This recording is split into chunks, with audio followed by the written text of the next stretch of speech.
Hey guys, so I'm going to help you, give you some guidance on these problems. For this first problem on our review, we're asked what is the solution set for the equation absolute value 4x plus 6 plus 8 equals 18. Now, most of you guys remember how to solve this. You have to solve it with the absolute value equation equaling the answer and an absolute value equation equaling the negative answer. What you may not remember is that you have to get rid of the plus 8. Anything that's outside of the absolute value bars, you have to get rid of. So since I have plus 8 outside the absolute value bars, you're going to want to subtract 8 from both sides of your equation before you start solving in our typical fashion. So you subtract 8 from both sides and then set your equation 5x plus 6 equals that first answer, 5x plus 6 equals that second negative answer. And then you'll get your solution. Now remember, absolute value equations can have 1, 2, no, or none, or infinite solutions. However, for this one, it's going to be more of your standard type of absolute value problem, so you'll get the standard solution set of answers for this particular one. All right, hopefully that helps. The second problem here asks us, what is or are the solution or solutions of the inequality below? And it's not really below, I guess, it's kind of just next to it. Absolute value of 4x plus 12 is greater than 24. Select all that may apply. So with absolute value equations, typically we can have, and we usually have about 2 answers. You can have less. For this one, it's an inequality. So you want to solve it with 4x plus 12 greater than 24. And then don't forget, when you solve inequalities, you have to, in this case, you can do 4x plus 12 less than, and then negate your answer, minus 24, and then solve that. So in this case, it would appear that you're probably going to get 2 answers. And the fact that we have check boxes usually indicates that there's more than one correct answer. So make sure you pick the 1, 2, or select none if you don't think the right answer is here at all whatsoever. All right, so there's your guidance for number 2. Our third problem here on the review asks us, for the graph of f of x equals the negative absolute value of x, what does the coordinates 0, 0 represent? Select all that may apply. So once again, the fact that we have check boxes means there's probably more than one answer, or at least potentially. So when you graph negative absolute value of x, think about how that graph's going to look. You know what the typical absolute value graph looks like. So what would a negative absolute value graph look like? Especially with no translations left, right, up, or down. And then ask yourself, would that, would the vertex 0, 0 represent an x-intercept and or a y-intercept and or a maximum and or a min value? Select all that applies. That's really all you have to do for that one. For number 4, it reads, if the parent absolute value function f of x equals the absolute value of x, so that basic absolute value graph, is transformed according to the rule negative 2 times the absolute value of x minus 3 plus 6, what is the best description of the function change?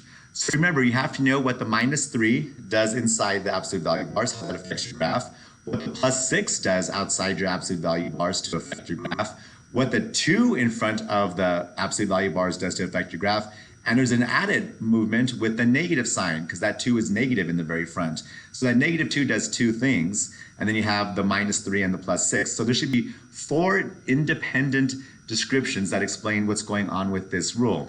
If you remember, this was the POD that was emphasized last week, like Monday through Thursday on every POD. So hopefully you know what to do with this one by now. All right, so best of luck on that one. For number 5, we have our student who transformed the function f of x equals the absolute value of x. And the rule they used for their new f of x is negative, and if you didn't see it, it's there, negative absolute value of x plus 3 plus 3. So we have the negative in front doing one thing, the plus 3 inside the bars doing another transformation, and the plus 3 outside the bars doing a third transformation. So which one of these graphs, A, B, C, or D, represents all 3 of those transformations happening correctly? Number 6, at the fountains, the cost of 4 capes, 10 tank tops, and 6 pairs of toeless socks is $344. The cost of 8 capes, 20 tank tops, and 12 pairs of toeless socks is $688. The cost of 6 capes and 9 pairs of toeless socks is $1,036. If X represents capes, Y represents tank tops, and Z represents toeless socks, Which system of equations can be used to determine the sale price of the capes, tank tops, and toeless socks? Be careful that you not only know what your three objects are that are being measured, you know which numerical amounts need to be assigned to them, and you know which variables are assigned to them in the correct order. All right, so that's pretty much all this question is focusing on. Can you match your items with the right variable, with the right numerical amounts, and the right total prices? If so, this problem should be a total breeze for you.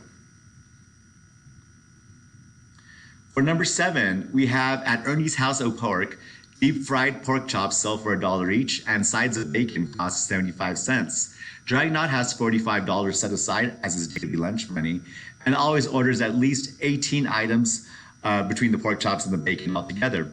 So, which systems of inequalities describes this disgusting scenario, this ghastly scenario?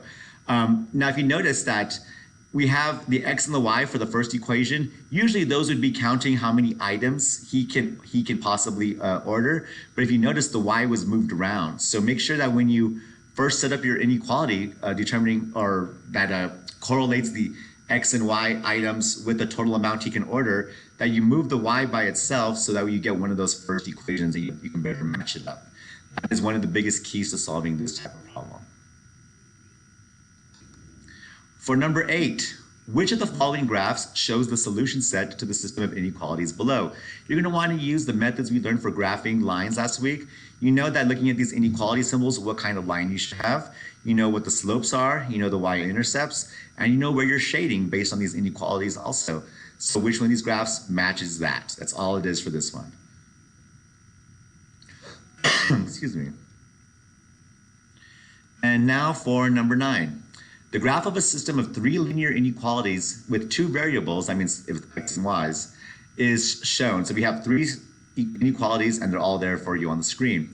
Which of the points below satisfies 2 possible solutions in the feasible region? So what that means is that we graphed all 3 of these lines, we shaded all 3 of these lines, and then in the dark triple shaded zone, that darkest zone of all, which one of these answer choices can both points be found in that triple shaded zone?